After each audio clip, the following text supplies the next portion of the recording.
我諗咧，好多人咧都好似我一樣咧，聽到人咳嘅時候咧，就覺得哇好慘啊！如果係細路仔咳，咁更加辛苦咯個感覺。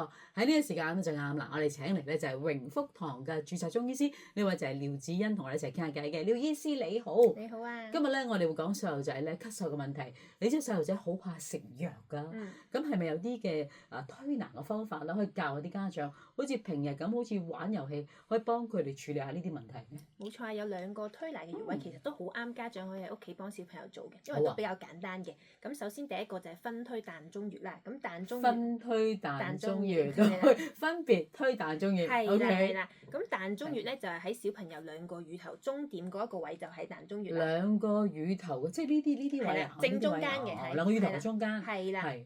咁咧就家長咧就可以用兩個拇指喺嗰個膻中穴嗰個分推，係真係分開咁樣推，係啦。即係咁樣分推啊！推。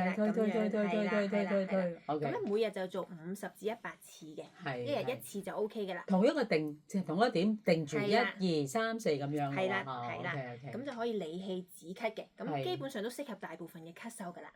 咁我想問多下呢個叫做膻中穴咯，即係每一日都可以做嘅，任何咳嗽都得，無論係外邪啦，即係突然間嘅傷風感冒引起，或者狗咳都得。係冇錯嘅。仲有冇第二個穴位？第二個穴位咧就係由掌小橫紋啊，即係小朋友嘅尾指下面咧會有條好細嘅一條紋仔嘅。我哋都有個喎。係啦，咁你就可以按揉佢，每日都按揉100次。OK。係啦，主要就可以化痰嘅。係。即係有痰嘅細路仔咳嘅時候，喊唔喊聲你聽，你聽到，但係你冇辦法幫佢拍得到出嚟咧。係，因為好多小朋友唔識咳痰㗎嘛。係啦，咁所以呢個位主要就係啱一啲痰嘅咳嗽，即係有痰聲嘅咳嗽啦。係好實用喎！呢個叫咩穴話？呢個係掌小橫紋，佢冇一個特定嘅名嘅，喺小兒推拿入邊嘅啫。就係咁樣按下。係啦，按揉就 OK 㗎啦。好，咁啊，希望啲家長咧，今日中醫師教咗你2個穴位，可以幫到大家嚇。你當玩遊戲咁樣，呢細路仔應該係好開心嘅親子活動。OK，唔該晒廖醫師，多謝晒你。